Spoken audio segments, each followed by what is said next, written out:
अस्सलामु अलैकुम दोस्तों, आज की इस वीडियो में हम बात करने वाले हैं कि हज़रत इब्राहीम अलैहिस्सलाम ने खाना काबा की तामीर कैसे शुरू की और ये भी बात करेंगे कि वो कौन सा पत्थर है जिसको हज़रत इब्राहीम अलैहिस्सलाम ने पाड़ की शक्ल में इस्तेमाल किया था।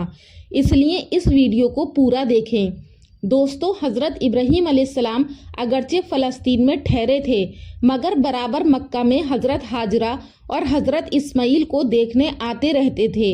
हज़रत इब्राहीम अलैहिस्सलाम पहली मर्तबा मक्का में तशरीफ़ उस वक्त लाए थे जब अपने लख्ते जिगर हज़रत इस्माइल अलैहिस्सलाम और अपनी ज़ौजा मुक़द्दिसा हज़रत हाजरा को उस वादी में ठहरा गए थे जहाँ पर कोई बस्ती न थी। इसके बाद जब हज़रत इब्राहीम अलैहिस्सलाम दूसरी मर्तबा मक्का तशरीफ़ लाए तो हज़रत इब्राहीम अलैहिस्सलाम के बेटे हज़रत इस्माइल की कुर्बानी का वाक़या पेश आया। तीसरी बार जब हज़रत इब्राहीम अलैहिस्सलाम मक्का तशरीफ़ लाए तो हज़रत इस्माइल की शादी हो चुकी थी और हज़रत हाजरा का इंतकाल हो चुका था और हज़रत इस्माइल घर पर मौजूद नहीं थे, तो वो वापस चले गए। फिर उसके बाद चौथी मर्तबा जब हज़रत इब्राहीम अलैहिस्सलाम वापस आए तो देखा कि अब भी हज़रत इस्माइल अलैहिस्सलाम मौजूद नहीं थे। यहाँ तक कि जब पांचवी मर्तबा हज़रत इब्राहीम अलैहिस्सलाम मक्का तशरीफ़ लाए तो आपने अपने बेटे हज़रत इस्माइल के साथ मिलकर बैतुल्लाह शरीफ की तामीर की। इसका वाक़या इस तरह पेश आया कि हज़रत इब्राहीम अलैहिस्सलाम का ये आखिरी सफ़र था। जब आप मक्का पहुँचे तो देखा कि जमजम के पास एक दरख्त के नीचे आपके साहबजादे हज़रत इस्माइल अलैहिस्सलाम बैठे तीर बना रहे थे। एक तवील ज़माने के बाद वालिद मोहतरम का दीदार हुआ था। निहायत जज्बाती अंदाज में बाप बेटे एक दूसरे के गले मिले और हज़रत इस्माइल अलैहिस्सलाम ने इंतहाई ताज़ीम तकरीम से अपने वालिद मोहतरम का इस्तकबाल किया। यहाँ तक कि हज़रत इब्राहीम अलैहिस्सलाम ने इस्माइल अलैहिस्सलाम से फरमाया कि मेरे बेटे, अल्लाह ताला ने मुझे हुक्म दिया है कि मैं काबे की तामीर करूं। तो हज़रत इस्माइल अलैहिस्सलाम ने कहा कि बाबा जान ज़रूर कीजिए, मैं खिदमत के लिए हाजिर हूँ। और दोनों बाप बेटों ने अल्लाह के घर की तामीर शुरू कर दी। एक रिवायत के मुताबिक बैतुल्लाह की सबसे पहली बुनियाद हज़रत आदम अलैहिस्सलाम के हाथों रखी गई और अल्लाह के फरिश्तों ने इनको वो जगह बता दी थी जहाँ काबे की तामीर होना थी, मगर हज़ारों साल के हादसों ने इस तामीर को बेनिशान कर दिया था। अलबत्ता अब भी वो एक टीला या उभरी हुई ज़मीन की शक्ल में मौजूद था।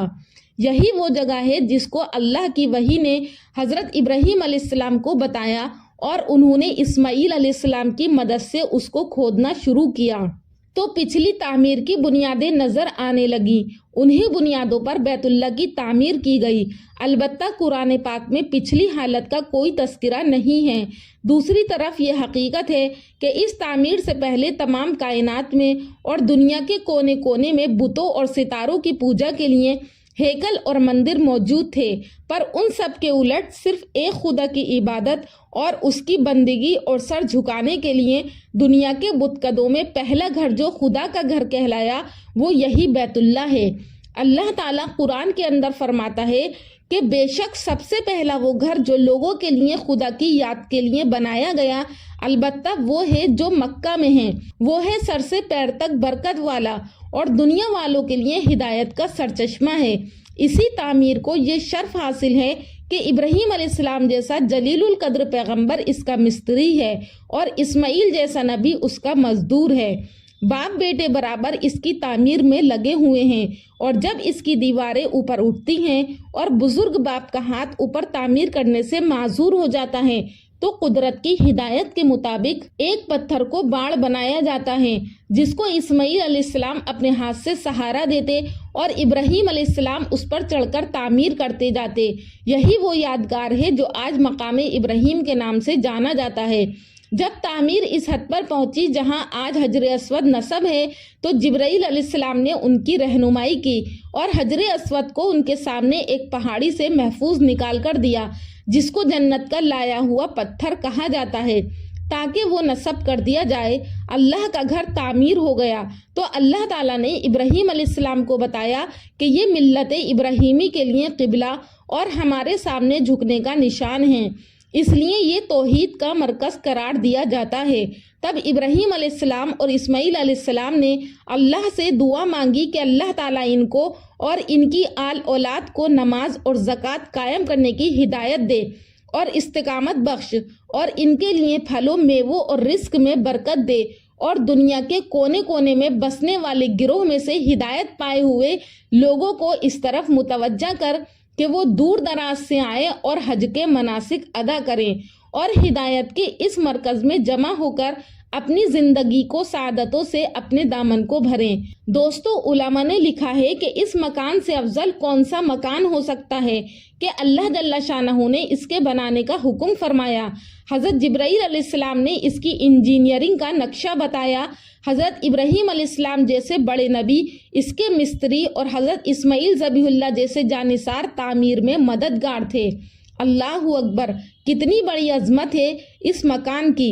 ابن سعد کی ایک روایت میں ہے کہ حضرت ابراہیم علیہ السلام کی عمر اس وقت 100 برس کی تھی اور حضرت اسماعیل علیہ السلام کی 20 یا 30 برس کی تھی۔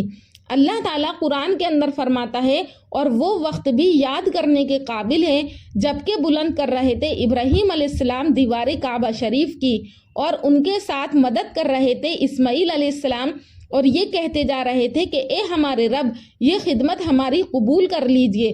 بلا شبہ آپ خوب سننے والے ہیں دعاؤں کے، اور خوب جاننے والے ہیں لوگوں کے حالات اور نیت کو۔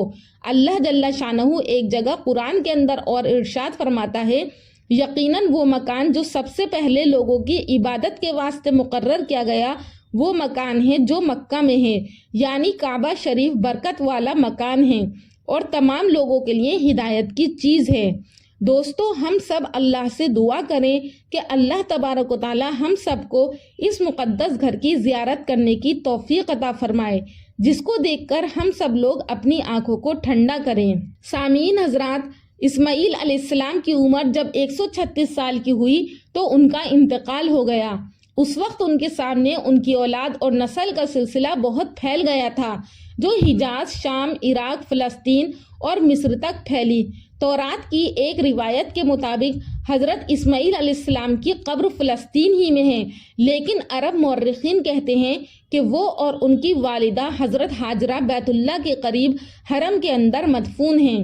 دوستو، ویڈیو اچھا لگا ہو تو لائک اور شیئر ضرور کر دیں۔ اسی طرح کے اسلامک ویڈیوز کے لیے ہمارے چینل نوری اسلامک ٹیوبر کو ضرور سبسکرائب کریں۔ انشاءاللہ پھر ملاقات کریں گے ایک اور نئے ٹاپک کے ساتھ اگلی ویڈیو میں۔ تب تک کے لیے اللہ حافظ۔